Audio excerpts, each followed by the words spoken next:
With the Detroit Lions playing until the end of January, this time went by fast. Before you knew it, it was the NFL Combine, then it was free agency, and now we are rapidly approaching the NFL Draft with it being less than 2 weeks away. And I've only made a handful of draft videos for the 2.5 years that this channel has been in existence. I've only made a handful. This is the least amount of draft videos I've made. I think after last year with Brad Holmes and his unorthodox way of drafting, it's like, what's the point, really? These are all for fun to see exactly what other people are thinking. But when it comes to our general manager, we don't know what he's going to do. I think he is the biggest wild card in the NFL draft. Now, with that being said, we have to go to this gentleman here. Who in the hell is Mel Kiper, in a way?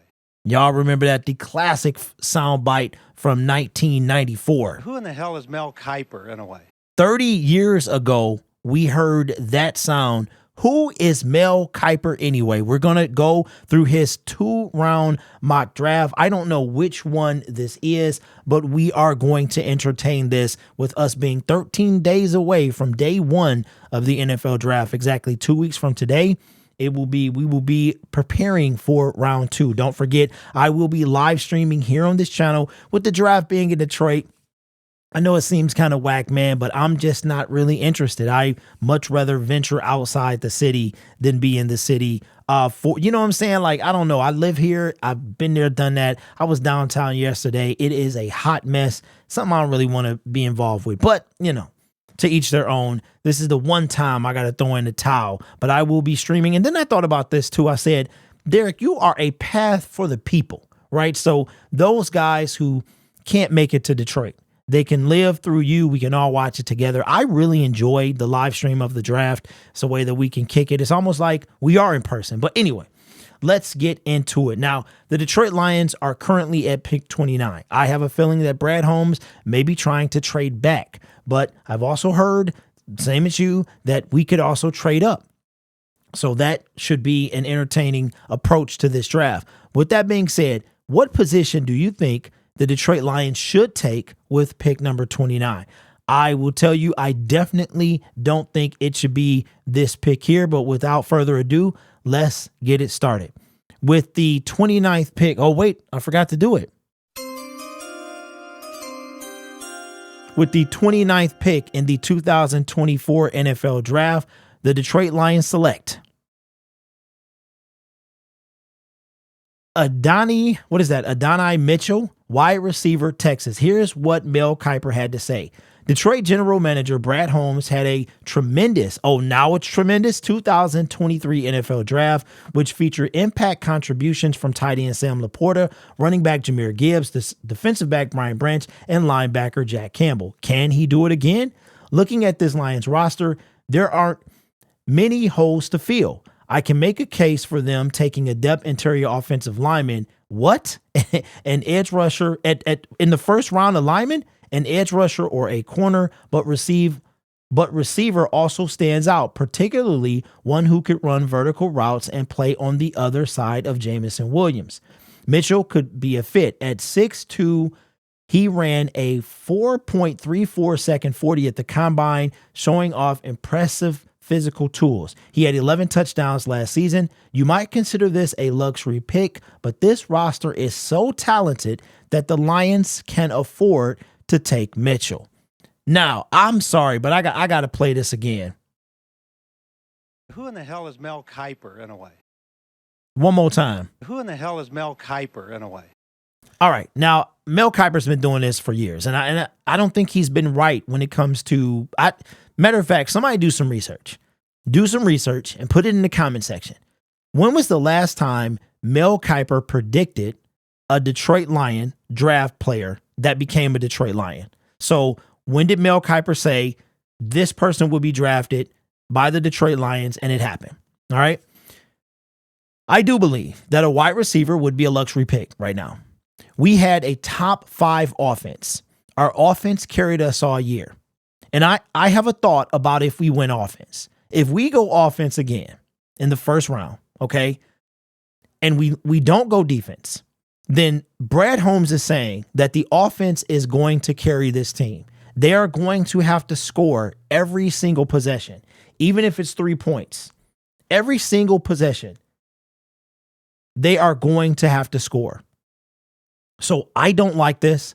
I mean, maybe if it was Marvin Harrison Jr. or something like that, I still wouldn't be in love with it.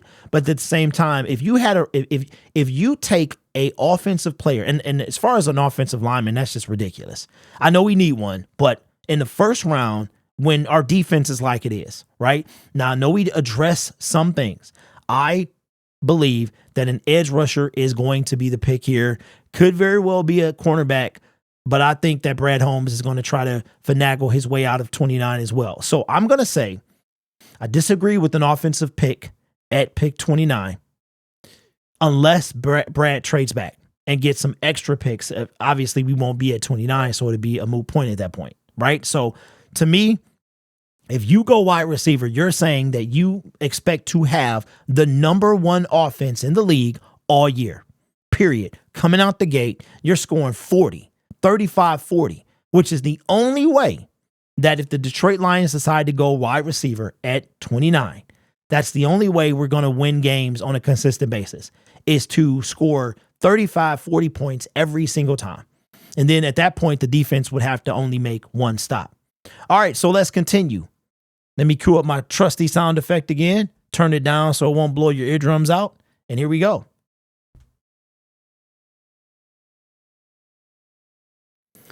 With the 61st pick in the 2024 NFL Draft, the Detroit Lions select, what are these names, bro? Adesai Isaac, defensive end, Penn State. Isaac was overshadowed a bit by Chop Robinson, but he actually outproduced his teammate last season, racking up 7.5 sacks. He's not as explosive as Robinson, but he's a well-rounded defender who has an impressive get-off at the snap. At 247 pounds, he could play the edge rushing rotation in Detroit, which needs to get more out of its pass rushers not named Aiden Hutchinson. Well, Mel Kiper, thank you so much. Is it just me, or come on, bro. Like, this is stuff we know. We know this. Now, I don't know much about this individual here. We need a DN.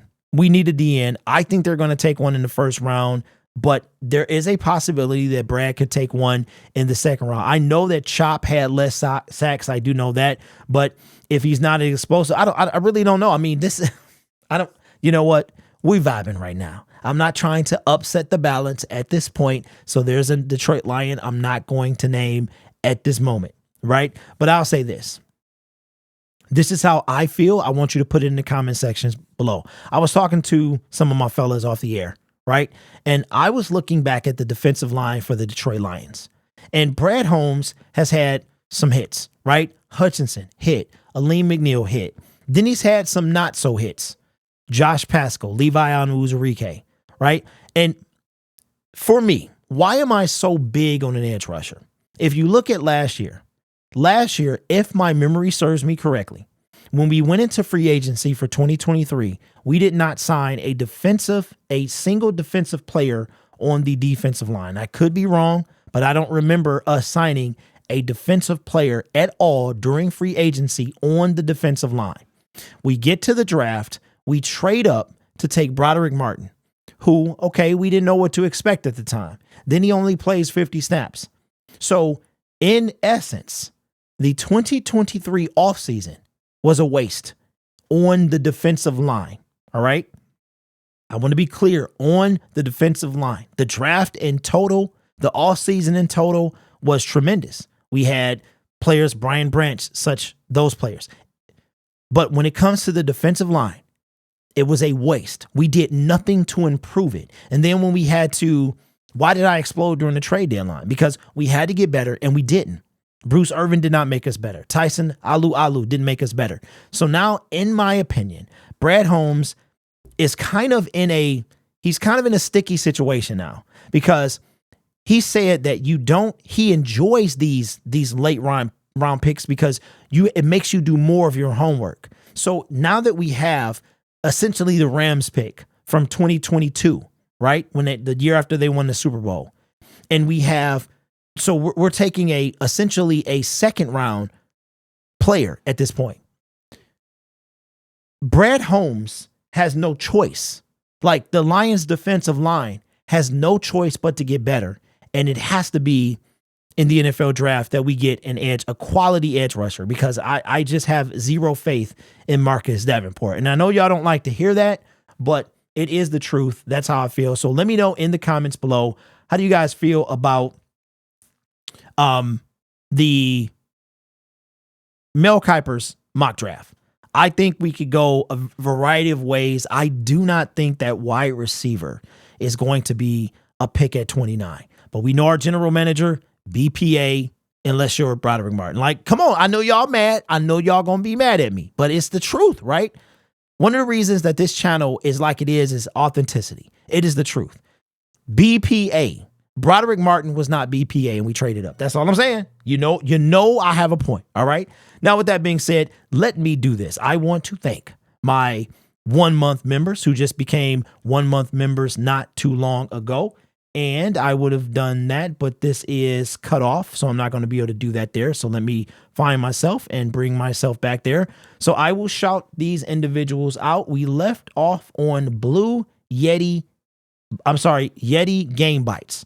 So 1 month, as I go back to here, is we have Royal Ace, a Syndicate executive. He is the mid-tier 1 month badge. Appreciate you. Michael Lewis, Syndicate recruit. We got Luke Williams, Ray's Luke Williams. I hope I said your name right. We have Lane Peterson, who is a 1 month badge as well. Just completely butchered those names. So thank you. I appreciate you, because this channel is made possible by viewers, subscribers, and members just like you. With that being said, I want to congratulate again the 33 Lions winner, LED. Bobby, got your information. So he emailed me right away, like within seconds or minutes of the giveaway being over. He wound up emailing me. So that has been taken care of. Bobby, thank you. Thank you to everybody who participated. If I missed your name, I am sorry. We will be having another one very soon, and I'm going to try to be as clear as possible of what you need to do. All right. If you are interested in purchasing this lion or one like it, the link is always in my description. It is the second from the top, and you can use promo code LS25 for $25 off your offer. I believe it's going to go down to 20 after the draft is over. So take care of yourself and each other. And as always, go Lions.